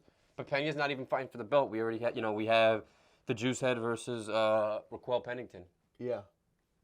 And if you guys don't know the Juicehead, it's Myra Brunasova, whatever, the one who just beat Holly Holm, Yeah. the one who denied the steroid allegations when she popped out. Yeah. She's popping. Yeah. But I mean, I think that's I think it's gonna be Rousey. I mean, I can't see any other notable. I have to think from the male. I think the male side is what I'm thinking because I don't know, man. Because the only thing is with Ronda is she hasn't fought in the UFC in 7 years. Like it's been a while, so I don't really think people are egging or itching for her to return. No, I agree. I agree 100%. But I just think that it makes sense though. I don't really know who sense. else it would be, and that's the only legend and potential super fight. But Miesha Tate isn't she's not super fight worthy anymore. I mean, granted, she's still very attractive. Well, I'm gonna say peach, but if that's what they mean. Well, I think it's the same thing where when Ronda Rousey had that layoff before she fought Nunes in her final UFC bout. All the promotion was just about Rousey. It was all about the return and all of that. Right. So I think they could do the same thing, and then they also have a lot of history together. Back when they coached Tough and all of that kind of stuff. So I think that there's enough there for Dana. And again, this is Dana White's opinion on what a super fight is. He's a promoter. Yeah. So he's gonna he's gonna hype up something more than it could actually be. And I think that it would make sense, but. Do you have any idea of who you would want to see? If it could be anybody? I don't know. It's so hard because my mind is programmed when we hear super fight to think of McGregor. I was just saying McGregor, Islam. I don't know. Maybe Khabib was so set on making. I honestly, man, it would. I don't know. On maybe Pereira, but we've seen that fight 3 times or twice already. That's a fight I can see happen, but I don't know if it's a super fight. Yeah, it's like it's the fact that it's kind of like that's has that because he doesn't call a lot of fights super fights. You know what I mean? Like it's not something that's kind of I don't really think thrown around. So you're like because the other person, like I said, has to be a super profound superstar, and Misha's just not that anymore. That's true. So I don't know. We'll see. We'll find out next year if it even happens. Because Dana just likes to yap sometimes. So I don't know. Oh, exactly. He's a yapper. Could not have said it better myself. he just likes talk. He's somebody who loves the sound of his own voice. We all know somebody like that, and Dana is definitely one of those dudes. But let's move on for Far From Unanimous. A lot of interesting things there. Let's get into Champ or Chump, and we're going with the guy, the headliner from this past weekend's fight night. And somebody who I think a lot of people are going to be feeling one way rather than the other when asking this question, especially after the dominant performance against Beneil Dariush. Arman Sherzerkin, champ or chump, Aiden? Champ. Yep. Champ. I 100% see him becoming a champ, especially because he's so young and I know a lot of people are probably thinking like, maybe not me necessarily, but they know people who are jumping the gun. They're like, yo, he just had one great performance, and, he just lost to Gamrot 3 fights ago in a, very close 48-47 fight. People have bad fights. Some people thought he won that fight. Either way, it was a close fight. He wasn't, necessarily completely outperformed. But, besides that fight, I think he lost his debut. He lost to Islam in the UFC. Those are his only two losses in the UFC. Other than that, man, he's won every fight. And Arman is seemingly looking better and better each performance. I mean, I know we had that fight against the guy Guida fought, Silva. He lost the second round, but he ended up finishing the fight. He came back strong. Not necessarily came back, but he put the guy away that he should have put away. I mean, he was the 8th ranked guy fighting unranked guy. You're slated to finish the fight. But, the way he was just able to go out there and knock out Dariush, man, it was impressive. Because I know Joe and I were saying, was Dariush ever an elite guy? Either way, the guy was still. He made his own. He made his mark, I guess. Yeah. And I think Arman will fight. Either Oliveira or Gaethje or whatever. And I think he has a very strong shot at putting one of those guys away. And I think he's going to be. I know obviously as he's progressed, Islam's progressed, but I think Islam has holes in his game that have been. Publicized that he's been vulnerable in his fights. Obviously with the Volkanovski fight, and that's a guy who's much smaller than Arman. So I think Arman, I think he can beat Islam, and whether it's Islam or whoever, I think he'll be champion next. I'd say 2025, or maybe not next year, but 2025. Yeah, I think even longer than that. I feel for Arman, but I'm gonna agree. I'm gonna say champ as well. I'm not going to play devil's advocate because I truly do believe that Arman is a future champion, especially in the lightweight division. As we mentioned earlier in the podcast, that is aging. And Islam obviously is not that old. He's only in his early 30s. I think he's 31. So outside of him, a lot of those top 5 guys are kind of at least in the middle, if not back end of their career. And Arman at 27 years old is very much approaching, if not in his prime right now. And we've already seen the fight against the champion in him against Islam, and it was extremely close. So I think Arman has all of the tools that would be able to beat a guy like Islam Makhachev. I think his wrestling is at the point where he wouldn't just be dominated on the ground, and he's a strong dude, man. Arman, he bullies people when they're in there. So I think that it's only a matter of time. But I think it could be, a few years. I think, as we mentioned last week with Brandon Allen, where it may take him a few times. I kind of agree with that with Arman. I think maybe he doesn't beat Islam the first time if he is able to get that shot against Islam hypothetically. At one point in the near future, he may have to fight him again. And they may have to go for a trilogy. But I think Arman, it's only a matter of time in that lightweight division. He's so well-rounded, and we've seen the power on display. So I think Arman Sherzerkin is a future champion as well. I don't think that. I think in the lives of the larger MMA community, I don't think many people are going to disagree. No, and like we've mentioned both of us numerous times today, you have to look at how and I think the biggest contributor to him becoming a champion, putting his skill set from the side, is how young he is in that division. The only other guy who's like, Benoit Saint-Denis is an up-and-comer. I think he'll fight for the belt at some point, maybe in the next couple years. Same thing with Jalen Turner, guys like that. But for the most part, you take away those 3 guys, all those guys in that division are 30 years old, 32 years old and above. So, which 32 isn't necessarily young, but 35, 36, a lot of those guys are somewhat past their prime. So that's very beneficial for him, and those are the guys. Absolutely. So Armin, the boys in MMA on the island, we think he's a champ. We think that UFC belt's going to be around his waist, and it feels like it's almost a matter of time. But let's keep the train going here, MMA on the island, and let's do some Guess Who. The UFC rankings one last time is still down. So we're going to have to, I guess ranking questions will be off the table because there's no official UFC rankings out right now. It's going to be tough. But yeah, so no rankings to work with, but nonetheless, we can get into some Guess Who. So, but the problem is we're going to have to know, the facts of these fighters. Is there fighters that you know for sure, without looking at the rankings, if they're ranked, what they're ranked? Oh, no. That's what I'm saying. So it's going to be hard to find out who it is. That's what I'm saying. The ranking questions are going to be out the window for this week, unfortunately. So we're not doing Guess Who? We're still doing Guess Who? I'm still down to do it, just because obviously we can't ask questions regarding rankings because we don't know for sure. I mean, you want to do a trivia? We could do a guess. We could do a trivia. You want to do a trivia? Sure. Of some sort. Let's do it. UFC. 100 UFC trivia questions. Okay. Yeah, I'll go first. I'll put my I won't look at my computer. Who? Okay. You want to do 5 each, and we'll see who. Sure. Gets that. There we go. Play that. All right. I'll just pick and choose questions from here. I don't know how far back I can trace. I won't give you the first one on this one was who won the first ever UFC event. Oh. Yeah. You actually asked me that. I have no idea. Yeah. I think it was Royce Gracie. It was Royce Gracie. Yes. Not a casual.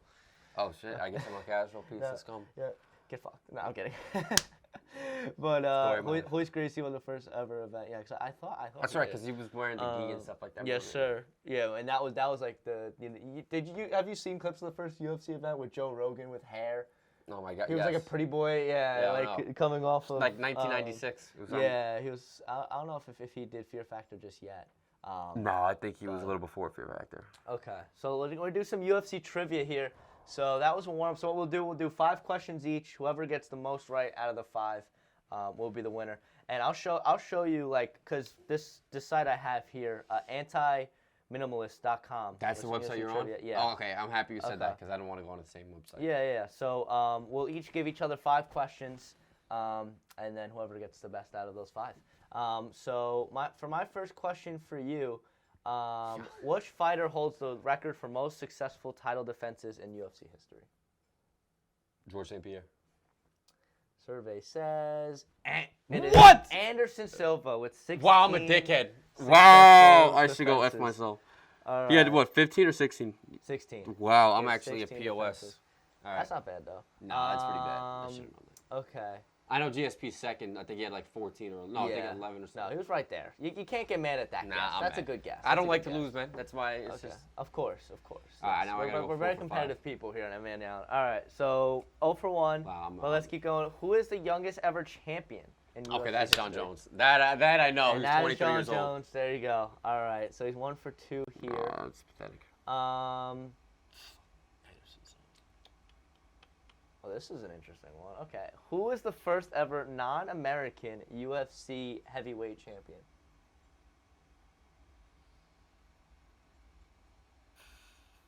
Was that Arlovsky? No, it is Bas Rutten from the Netherlands. Fuck is Bas Rutten now? Heavyweight. Former heavyweight and Bas Rutten. Wow. He fought back in, when was he the champion?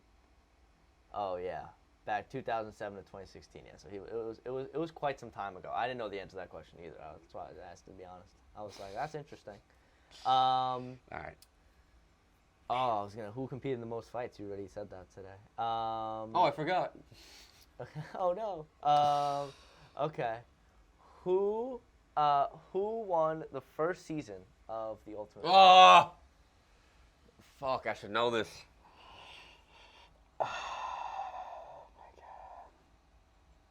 I'm not gonna get this right. I'm already pissed off. The first season of The Ultimate Fighter. No, this is off. This guy's definitely a legend of the game too, and I just can't remember who it is. Yes. He is, right? And it's going to be, it's a little bit ago, too. I'll give you an answer. No, It's of a course. It's a little bit ago. This is what, their 31st season? Yeah, it's quite some time. And he's definitely one of the more notable names. Not Jose, right? Not Jose Aldo? No. It's Forrest Griffin. Oh, that was when he fought Stephen Boner! Or Bonner. I don't know why I said Boner. Bonner. Oh my God, bro! That was like one of the biggest fights. That was one of the most combative fights of all time. Yeah. Or competitive fights. Yo, bro. I'm not even mad. I'm pissed because like I know that fight and I've watched it, but fuck, I didn't know it was the first. That's all right. No, it's not all right. Listen, we're 1-4 right now. That's pathetic, dude. I should be at least 2-4. It's all right. It's all right. I'll give you. Listen, we'll give you a layup for the last one, or one that I feel like you would know. Who is the oldest champion in UFC history? Went the youngest. Now let's go oldest. I know it's either one or two people. Is it Randy Couture? It is Randy Couture. Okay. There you go. I was gonna say Glover, but he was the oldest to win it. No, yeah. All right. But he was the oldest reigning champion was Mr. Randy Couture. All right, so 2 for 5. Nah, it's pathetic. For Aiden, 40% for our first ever UFC trivia. I'm looking forward to this. We should do this each week. Are we gonna? like it. Are we gonna maybe do this instead of Guess Who for now? Maybe going a little Guess Who I think hiatus. we've done Guess Who for like 12 weeks. We have done Guess Who for 12 weeks. What was that website you used? Animal. It was Maximalist or whatever. Maximalist. Yeah, but I because it says like reveal answer, so I don't I only looked at the ones that I had. But Sporkle has Pro Sport. There's a bunch of them. But 2 for 5 for Aiden on our debut of some trivia. Oh, these are actually the website I got was pretty good. Okay, talk to me. I want to give you some live questions, but I also want to be an asshole and give you some. Nah, I got it. I feel like all of the questions outside of the Bass Rutten one, or Bass Rutten, his name is. I wouldn't have gotten that one, but I mean, like at all, like no shot. But all the other ones I thought were fair. No, that's fine. All right, so I'll give you. I'll let you get your first question.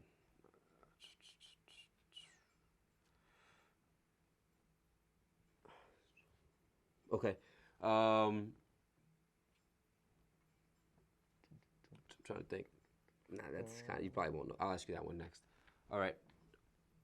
I just had it. What the fuck? Okay, who did Max Holloway lose against in his UFC debut in 2012? It wasn't Connor, was it? Or was it Poirier? I don't know if Connor was his debut. I'm gonna guess Connor. Was it Connor? It's Poirier. It was Poirier. Damn it! I said it was I know. I said it was too. Damn. That wasn't a hard question. No, that wasn't too hard. That wasn't easy. I had one of those. Oh man, good question. Damn. Good question. Okay. Fuck. Oh, you're probably not gonna. You're not gonna know that one. Actually, maybe I'm undermining Joe's Talk UFC. to me. Who did Brock Lesnar get his first UFC win against? Because he lost to Frank Mir in his debut. But who did he beat after?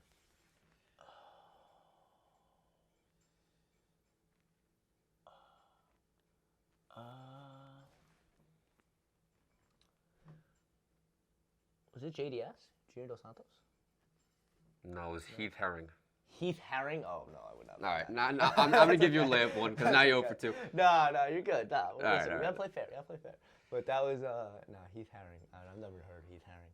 But All right, I'm shout sure. out Brock for getting the job done. That one's too easy. I want to give it to you. If you go 0 for 3, I'll give it to you to make myself feel better. You're not going to know that one. Heath Herring.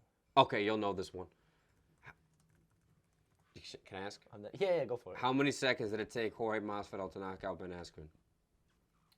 Oh my goodness. Is it 8? No, it's 5. It was 5? It's the quickest knockout of all time in the UFC. All right, now you're that was I blew it. No, that wasn't hard. Now you gotta go the next two. I blew it. Oh no. I'm struggling. Yo, I've never seen this. Have you seen this fool in your life? Not once. Yo, he ugly as hell. He is. Never seen him. All right, I'll make this one a little better. Let's see. Keith All right. Haring slander. All right, I gotta go. I'm trying to think of one. That's not even on here. Let me look at another website.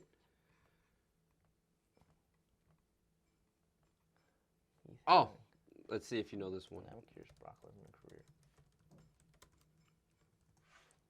Actually, I'll just ask you this, and I know you know this. How many This is number 4 or 5? This is 4, right? Right now you're on This 3. is 4. Yeah. How many seconds did it take McGregor to knock out Jose Aldo? Oh, Yo, you're giving me seconds. this is easy though. People know this. Okay, 13. Yes. Okay. I was gonna say, Joe. Come on. I had to think for a second. I had to think. All right, now I won't be as Wow. meticulous about it. Oh, he never even fought JD. Oh, you know what? He fought Velasquez. Yeah, that was the name that I thought of. I thought it was Cain Velasquez, not JDS. Oh, he won the belt against Randy Couture, huh? Oh, let's see if you know this one, actually. Then he got the redemption against Frank Mir. This is kind of off the, this isn't on a website, but No, go for it. I think you might be able to know that. You mother. Come on. How many, why is it? How many fights did, you'll probably get this, did Daniel Cormier have at heavyweight? How many fights Total did Daniel fights. Cormier have at heavyweight? Okay, he fought Stipe. That was a trilogy, right? Yeah. So Stipe 3 times, and he beat. How many times did he defend the belt? Oh, dude, you're looking at it. I'm like, bro. No. I'm looking at Brock Lesnar career history because I was curious of who he fought. Remember when him and DC were supposed to fight? Or not? They were slated to fight, really? But Brett Lesnar called him out. Or no, DC called him out, and then Lesnar got engaged. Okay, I'm gonna say Daniel Cormier had 5 fights in his heavyweight career. How 4. many? He had 3. He had the Stipe trilogy, and then he submitted Derek Lewis. Oh, he only had 1. I thought he fought somebody else for the title too. Yeah, yeah. Damn, not impressive. Damn. Joe and I, Damn. a whopping 3 for 10 combined. 30% from the field is gross. No, it is very gross. A couple of questions you and I both should have got. No. That Anderson question really bothered me. Yeah. And the Bonner and Griffin one. Oh, God. Yeah. The one that you asked, who was the guy of the first non-American? Yeah, that I didn't care. Yeah, that I thought it was somebody. I don't even think Jose I Aldo. didn't even Diaz was an ultimate fighter, but Man, what are you going to do? Bad What do you weeks. do? So first week of UFC trivia, Aiden wins with a whopping 2 out of 5. the boys. Just embarrassment for both of us. Casuals on the Island podcast. Casuals on the island. I like that. All right, so coming up this weekend, we got an interesting card, to say the least. A lot of guys that may not be on the top of the list in terms of name value, but I think some exciting fights. Looking at the co-main event, Lionheart Smith making his return against Khalil Roundtree. Right. That's a fight that I think Roundtree has the edge there. And then I think is he favored? He has to be. Yeah, he's minus 235. yeah, that makes sense. And then the return of Song Yadong. I'm really excited to see Dude, he's Song my Yadong favorite back. fighter in that division. I hope he He's- becomes a champion one day. He's so good. He fought Ricky Simone earlier this year, and that was a good fight. Fight that he that was a slightly good fight. He was a slight underdog, and he dominated that entire fight. Yeah. But it was a good fight, Dude, man. I like Ricky Simone, though. I think Ricky Simone's still better. He's I good. don't think he's on. I think Song Yadong is a better fighter. Like, Not even close. Yeah, Song but- Yadong's another guy, right? I mean, listen, it's a little different. 20-7. That's not 14-7. Yeah. But it's still not an astounding record, right? But he's only 25 or 26 years old, and he's had 20 professional fights. I think his 26. first fight was a professional fight. And I don't know if it's different in the U.S. I know the U.S. you have to be 18 to have a professional MMA fight, I think. I know boxing's different. Especially, there was a kid like Jamel Cart or something like that who's he's under Floyd Mayweather. He's already had a couple fights and he's only 17. But I think MMA it's a little different. Yeah. But yeah, Song Yadong and the UFC is like 9-2, so that's a pretty good record in the organization. And his only 2 losses, I can't remember the first one. I know. Sanhagen? No, that was the second one. But in that Sanhagen fight, I was just gonna get to that. Sanhagen, he's a vet and he's 31 years old. He's very young. He's still pretty young. He could be a champ one day. I don't know if he is going to be a champ, but I wouldn't be surprised if he's a champ. He lost to Kyler Phillips back in 2021. I'm Yeah, surprised okay. by that decision.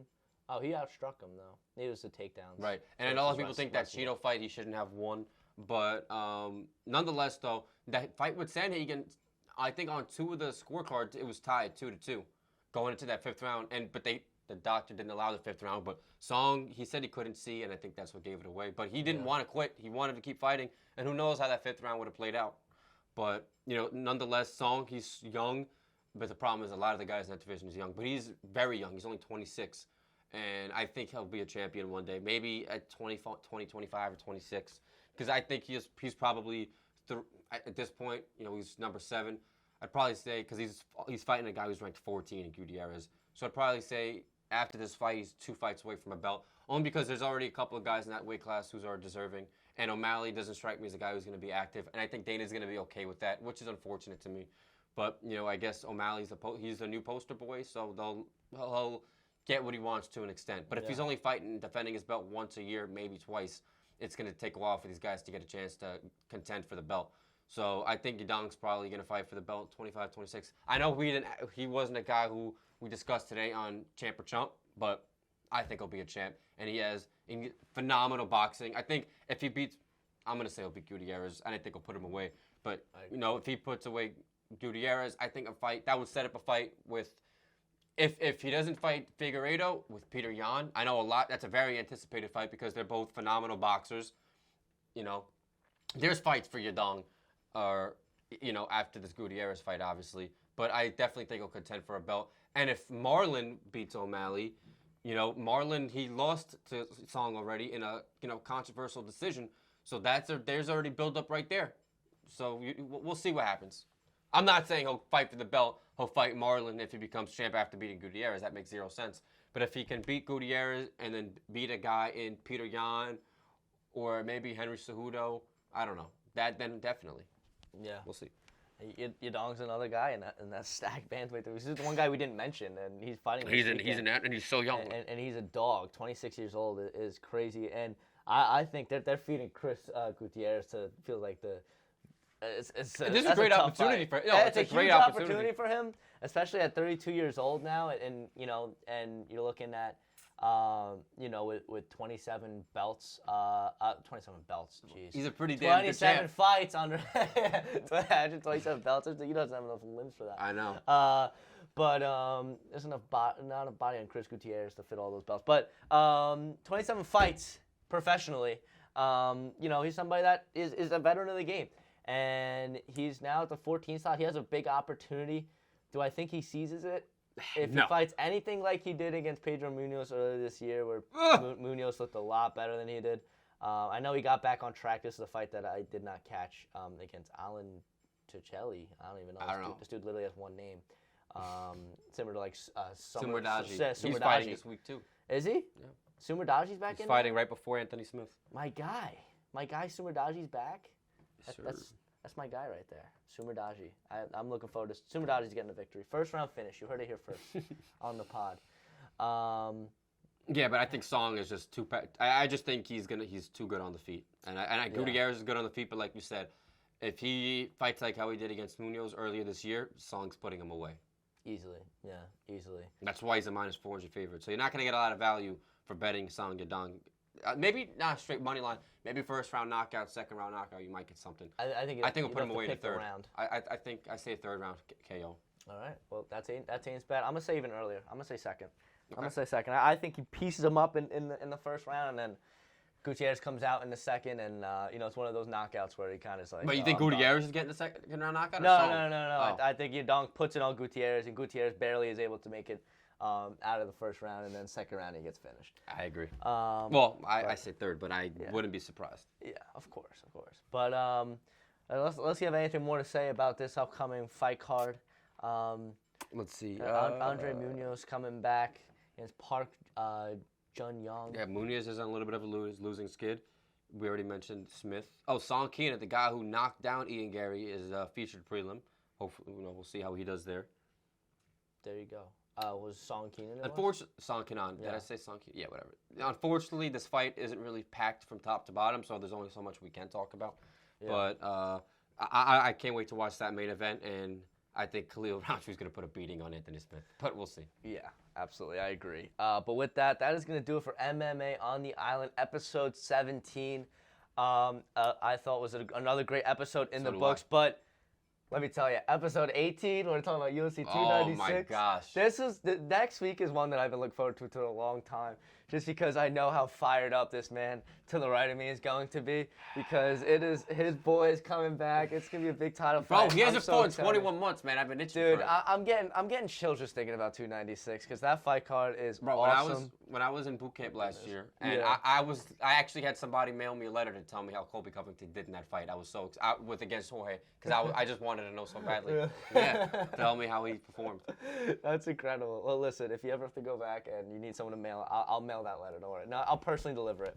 Thank you. Yo, 296 is stacked. I think that Pimblett fight is a waste. I'm not leaving my couch from like 7 p.m. because Alonzo Metafield and Dustin Jacoby are fighting on the early prelims. Even Andre Philly versus Lucas Almeida on the early. Dude, I'm not leaving my couch from 6 o'clock on. I'll watch Martin Boudet. Who cares? Heavyweight fight? That's a crazy card. I know, but we got a lot to talk about next week. We'll save it. We do. We will save it. I'm fangirling right now. But that's gonna do it for MMA Down, episode 17. Catch us next week. You're not gonna want to miss that episode. It's the emotion's gonna be running high, especially for someone right over there with his boy back. But that's gonna do it. I hope you guys enjoyed. Make sure to tune into the socials for all of our short form content. And we'll catch you guys next week. Take care, folks. Take care, everybody.